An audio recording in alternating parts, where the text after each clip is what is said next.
Continuando con la unidad de urología, vamos a ver lo que es el tema 33, el cáncer de próstata, ¿no?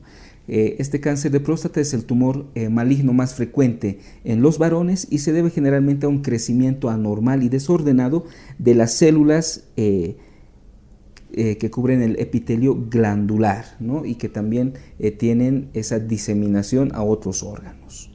El origen generalmente es multifactorial, especialmente tomando en cuenta aspectos endocrinos, ¿no? Hormonales especialmente, que están relacionados, aspectos genéticos y también aspectos ambientales que se juntan y predisponen y forman lo que es este cáncer de próstata.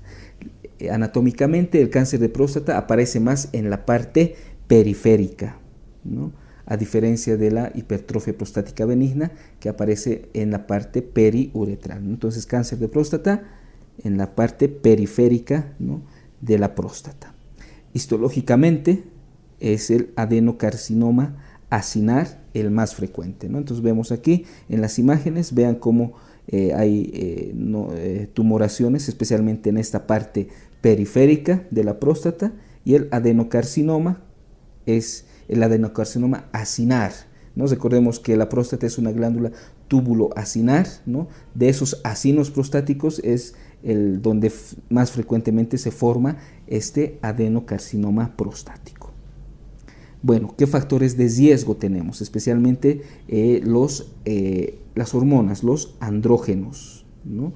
Testosterona, dehidrotestosterona, ¿no? La edad avanzada, ¿no? A medida que avanza la edad hay más riesgo de tener un cáncer de próstata. La raza más afectada son los afroamericanos, ¿no? La historia, tener un familiar de primer grado aumenta en más el riesgo de este cáncer, y están implicados los genes, la mutación de los genes BRCA1 y de los genes BRCA2, ¿no? Son factores de riesgo a tener en cuenta en el momento de diagnóstico y tratamiento. Vale destacar, ¿no? Que la hipertrofia prostática benigna no está relacionada, no predispone a un cáncer de próstata, ¿no? Entonces, HPV por un lado, cáncer de próstata por un lado, no hay una correlación, ¿no? No es que la HPV predisponga a cáncer de próstata, no, eso no se ha identificado. El cuadro clínico generalmente, si el tumor está todavía localizado, el paciente generalmente va a estar asintomático, pero si el paciente ya presenta algunos síntomas como hematuria, hemospermia, ¿no? Presencia de sangre en el líquido seminal, si ya tiene datos de uropatía obstructiva o incluso dolor óseo, especialmente esas lumbalgias dolorosas, ya nos indica un estado avanzado de este cáncer de próstata. Y generalmente si el paciente tiene síntomas obstructivos, hay que pensar que puede tener una hipertrofia prostática benigna acompañante, ¿no? A este cáncer de próstata. Esto más que todo por la localización, ¿no? Bueno, para el diagnóstico, ¿no? Generalmente se busca hacer un diagnóstico precoz, ¿no? Especialmente si el paciente ya tiene más de 50 años o si tiene algún familiar cercano, ¿no? O de primer grado que haya tenido un cáncer de próstata. En este caso, ¿no? Se solicita lo que es el antígeno prostático específico o el PSA, ¿no? En otros. Y también se les realiza el tacto rectal, ¿no? Si uno de los dos es positivo, estaría indicado una ecografía transrectal, ¿no? Bueno, entonces vemos en la imagen, tenemos el tacto rectal, ¿no? Y los niveles de antígeno prostático específico, ¿no? Que son los más utilizados en los pacientes que tengan esos factores de riesgo, ¿no? Sean mayores de 50 años, se puede hacer este cribado mediante el uso de tacto rectal y niveles de PSA, ¿no? Que son complementarios entre sí, ¿no? Y bueno, actualmente este PSA ayuda especialmente en lo que es localizar enfermedad tumoral aún localizada en sus primeros estadios. Bueno, ¿y cuáles vendrían a ser las indicaciones para realizar una ecografía transrectal con toma de biopsia? Por ejemplo, cuando el tacto rectal es sospechoso, ya directamente podemos solicitar una ecografía transrectal. Cuando los niveles de antígeno prostático específico son mayores a 10, de igual manera. Y si los niveles de antígeno prostático específico están entre 4 y 10, generalmente acompañamos de lo siguiente, ¿no? Buscamos un antígeno prostático específico libre en relación con su AP total, ¿no? La velocidad de incremento de este AP y el tiempo de duplicación menor de 3 meses, ¿no? Esto solamente si el antígeno prostático específico está entre valores entre 4 y 10, ¿no? Para mejorar así el diagnóstico, ¿no? Entonces recordemos, un tacto rectal sospechoso y especialmente un antígeno prostático específico mayor a 10, ¿no? Ya nos indicarían hacer una ecografía transrectal con toma de biopsia en estos pacientes, ¿no? Que tenemos aquí la imagen. Esta es la forma de cómo se hace una ecografía transrectal, la imagen que podemos dar, y en caso de cáncer de próstata se pueden observar nodulaciones hipoecogénicas en la región periférica de la próstata. Bueno, el puntaje de Gleason, ¿no? Esto es ya un puntaje que se obtiene por un estudio anatomopatológico, ¿no? Donde, si vemos aquí en esta imagen, ¿no? Podemos encontrar varias puntuaciones que van de 4 a 5, ¿no?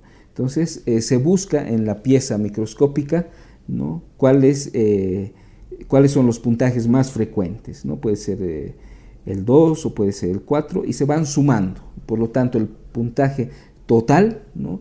De Gleason, ¿no? De acuerdo a las características histológicas, nos da esa relación pronóstica principalmente. Por ejemplo, aquellos puntajes totales de Gleason menores a 6 nos indican un carcinoma bien diferenciado y generalmente tienen buen pronóstico. Los puntajes de 7, ¿no? Son ya, nos indican un tumor moderadamente diferenciado y un riesgo intermedio.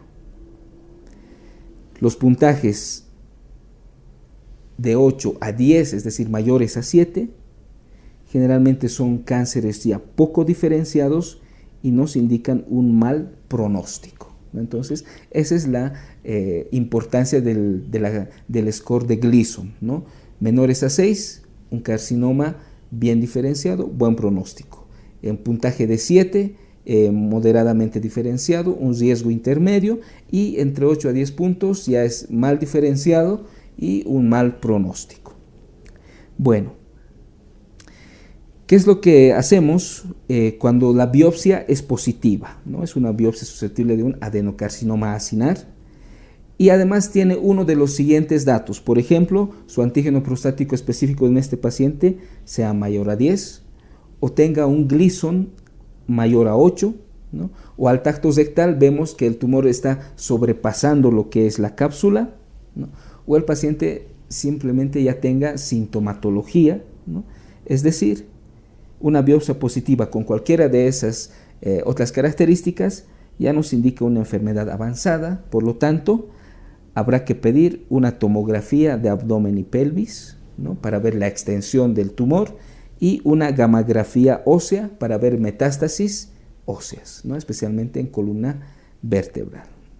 Bueno, y hablando un poco de las metástasis, el primer lugar donde metastatiza el cáncer de próstata es a nivel de los ganglios linfáticos pélvicos, que vendría a ser el lugar más frecuente, seguido de lo que son los huesos, las metástasis óseas.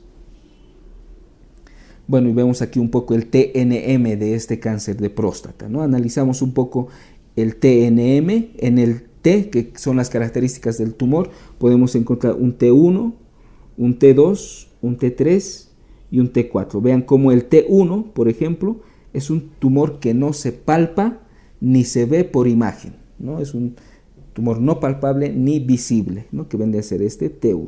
El T2, ¿no? Ya es palpable, se puede ver, pero generalmente está confinado a la próstata. Puede ser a un lóbulo o a 2 lóbulos, pero todavía está dentro de la que es la próstata. El estadio T3 generalmente ya va más allá de la cápsula prostática, ¿no? Y como están viendo, generalmente involucra en primer lugar las vesículas seminales, ¿no? T3. Y el T4 ya es donde ya hay afección más allá, ¿no? Los órganos subyacentes, ¿no? Vejiga, como en este caso, recto, etcétera, ¿no? Esos vendrían a ser el T1, T2, T3, T4 del cáncer de próstata. También está lo que es N0, N1 en relación si hay ganglios afectados o no, y M1A, M1B, M1C si es que existe metástasis a distancia, metástasis ósea o en cualquier otra localización.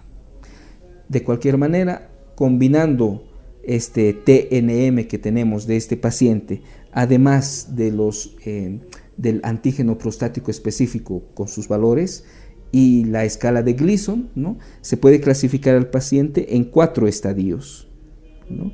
Estadios 1, 2, 3 y 4. Entonces, vean que no solamente se utiliza el TNM para el cáncer de próstata, sino también el score de Gleason y el antígeno prostático específico. Y esto más que todo en relación a ¿qué? En relación con el tratamiento, ¿no? Bueno,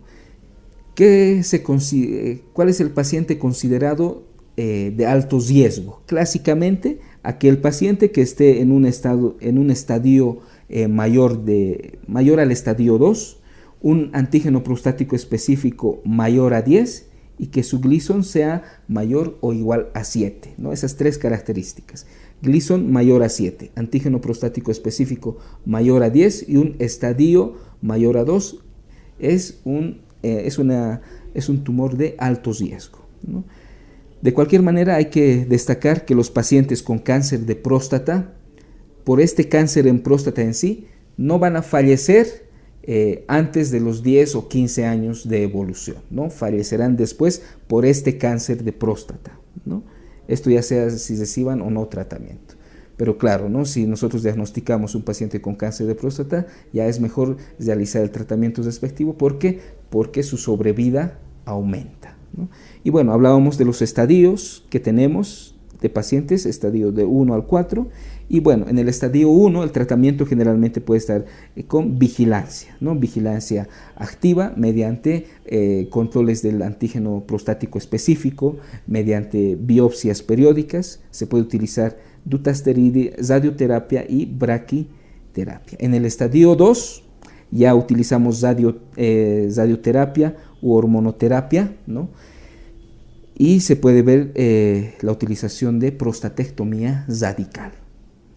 En el estadio 3 ya podemos utilizar la radioterapia externa, hormonoterapia y de igual manera valorar la prostatectomía radical. Y en el estadio 4, que vendría a ser ese estadio metastásico, el tratamiento en base a hormonoterapia, ¿no? Y si aún tiene un estadio M0 dentro de esto, se puede utilizar la radioterapia. Entonces, este vendría a ser el tratamiento escalonado según los estadios del cáncer de próstata. Vale destacar que después de haber hecho el tratamiento, ya sea una prostatectomía radical, usar quimioterapia, etcétera, hay que volver, ¿no? a ver lo que son los valores del antígeno prostático específico, ¿no? Porque después de haber hecho el tratamiento, generalmente estos valores de antígeno prostático específico tienen que disminuir, ¿no? Entonces, si es que después de haber hecho el tratamiento, ¿no? en el seguimiento posterior estos valores aumentan, ya nos indicarían un cáncer recurrente.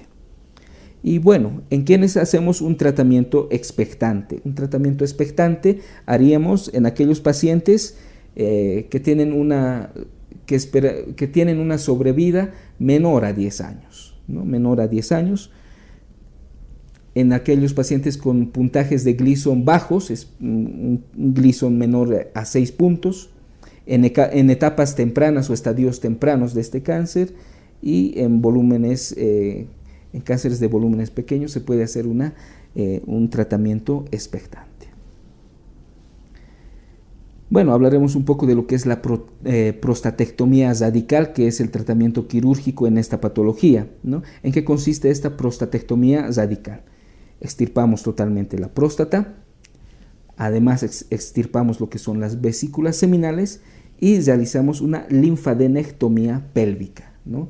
Esos tres aspectos comprenden la prostatectomía radical: sacar la próstata, sacar la vesícula seminal y sacar los ganglios linfáticos respectivos. Bueno, y vamos a poder encontrar una enfermedad de bajo riesgo, una enfermedad de alto riesgo, ¿no? Según sus estadios, y generalmente en las enfermedades de bajo riesgo, en los estadios iniciales, se hace esta prostatectomía radical, pero se pueden conservar los nervios cavernosos. ¿Esto para qué? Para que el paciente no tenga mucha disfunción eréctil, ¿no? Y bueno, ya en enfermedades de alto riesgo, ya en estadios más avanzados, infiltrativos, se puede no conservar estos nervios y ver incluso el tratamiento con radioterapia u hormonoterapia. Bueno, las técnicas de esta prostatectomía radical puede ser por técnica retropúbica, perineal y en otros lugares por técnicas robóticas, ¿no? Bueno, de cualquier manera, dependiendo la técnica utilizada, como vemos aquí en la imagen, es por vía perineal, ¿no? Las complicaciones de cualquier técnica utilizada de prostatectomía radical generalmente son la incontinencia urinaria y la disfunción eréctil principalmente, ¿no? Ya sea retropúbica, perineal o robótica, la técnica utilizada, que lo tienen descrito en el libro, ¿no? Estas son las complicaciones más importantes. Y de acuerdo a la técnica utilizada también hay otras relacionadas. Por ejemplo, los accesos retropúbicos dan más que todo fístulas urinarias, linfoceles. El acceso perineal especialmente da lesión a nivel del recto, y las técnicas robóticas pueden dar hilio intestinal y fístulas urinarias, ¿no? Pero recordemos esas dos principales: la incontinencia urinaria y la disfunción eréctil en relación a si estamos preservando o no esos nervios cavernosos relacionados. Otro tipo de terapia está lo que es la radioterapia externa en sí, como vemos en la imagen, que generalmente dura unos 2 meses de tratamiento, y como complicación puede dar una irritación miccional, ¿no? Y una disfunción eréctil pero tardía. La braquiterapia consiste en colocar semillas, ¿no? Como vemos aquí, de material radioactivo dentro del parénquima prostático, ¿no? Y esto sirve como tratamiento. Esa es la braquiterapia.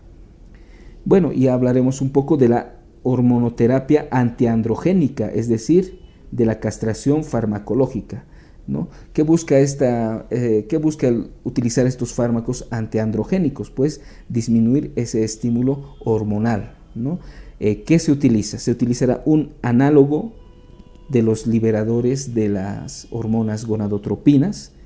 Ahí está el leuprolide, la goserelina, ¿no? Unidos a un antiandrógeno periférico. ¿Cuáles vendrían a ser los antiandrógenos periféricos? La bicatulamida y la flutamida. ¿Y por qué? Esta castración farmacológica, entonces, lo principal es utilizar los análogos de la GnRH, liberadores de gonadotropina. ¿Por qué? Porque estos van a empezar a disminuir, ¿no?, los andrógenos, ¿no?, paulatinamente, pero al inicio, ¿no?, al inicio de este tratamiento, estos análogos de la GnRH hacen un pico, ¿no?, un pico donde los andrógenos suben, luego ya posteriormente van a ir bajando. Entonces, para evitar ese pico de andrógenos, es que se los une a un antiandrógeno periférico, ¿no?, que va a evitar, que va a tratar de contrarrestar los efectos relacionados con ese pico andrógeno al inicio del tratamiento con análogos de GnRH, ¿no? Vale destacar que esta hormonoterapia antiandrogénica puede controlar al paciente durante años con buenas respuestas, pero pasados muchos años, este cáncer se torna resistente al tratamiento con hormonoterapia. Y bueno, un poco la castración quirúrgica vendría a ser la orquiectomía bilateral con el uso de algún antiandrógeno. Tenemos también como parte del tratamiento lo que es la quimioterapia, una quimioterapia sistémica, ¿no? Generalmente cuando se utiliza esto, ya cuando el paciente es resistente al tratamiento con hormonoterapia antiandrogénica, ¿no? Y generalmente los fármacos utilizados en esta quimioterapia son el docetaxel y el cabazitaxel, ¿no? Y actualmente los fármacos quimioterápicos más nuevos vendrían a ser la enzalutamida y la abiratenona. Y vamos a mencionar lo que son los bifosfonatos. Los bifosfonatos, especialmente lo que es el solendronato, ¿no? Y a este medicamento denominado el denosumab, ¿no? Que es un inhibidor del RANK.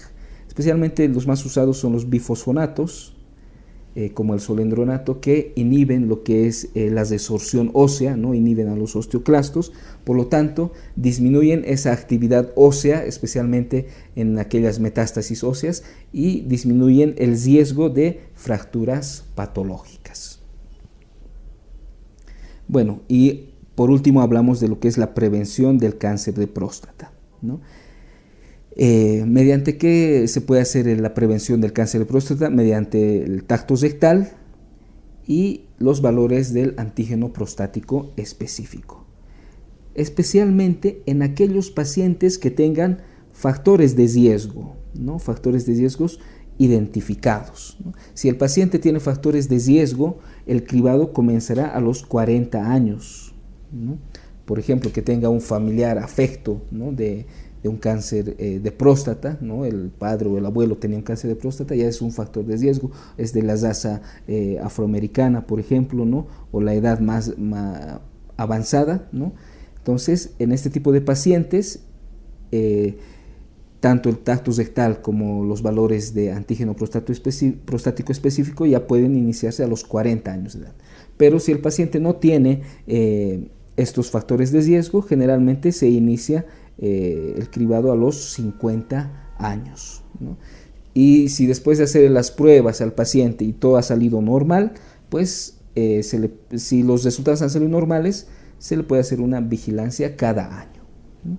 Y de cualquier manera hay que decir que toda actividad de prevención debe ser discutida con el paciente, ¿no? Y esto viendo cómo es la calidad de vida y la esperanza de vida del paciente, ¿no?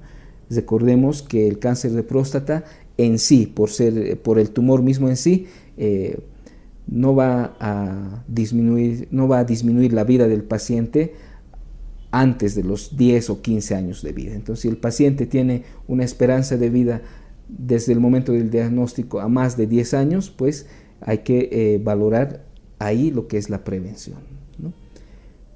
Bueno, este entonces habría sido el resumen de lo que es el cáncer de próstata. Espero les sirva para sus repasos.